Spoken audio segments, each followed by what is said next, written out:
Nakahanda ng Pilipinas na tanggapin ng mga delegado sa iba't ibang bansa sa Timog Silangang Asya para sa ASEAN Tourism Forum na gaganapin sa Cebu sa susunod na linggo.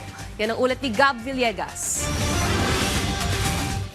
Handa na ang Pilipinas para sa pag-host ng ASEAN Tourism Forum na gagawin sa Cebu sa susunod na linggo, kung saan nakaposisyon ang lalawigan bilang hub na Regional Tourism Cooperation at Economic Recovery. Ayon kay Tourism Secretary Cristina Frasco, ang pag-host ng Cebu ng ATF ay pagpapakita lamang ng kakayahan ng bansa na tumanggap at mag-host ng libu-libong delegado mula sa iba't ibang bansa at kahandaan ng lalawigan na magdaos ng mga world-class na mga event.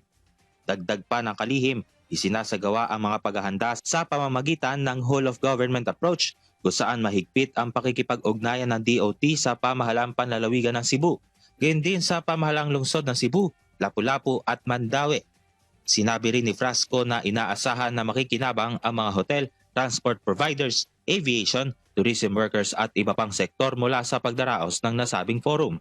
Tinatayang 5,000 mga delegado, hindi pa kabilang ang kanilang mga kaanak na mga kasama at private sector participants ang inaasahang dadalo sa ATF. Mula January 27 hanggang 30 ay magsasama-sama sa ASEAN Tourism Forum ang mga tourism ministers, senior officials, national tourism organizations at industry leaders mula sa ASEAN member states, kasama ang kanilang mga dialogue partners kabilang ang China, Japan, South Korea, Australia, Russia at India.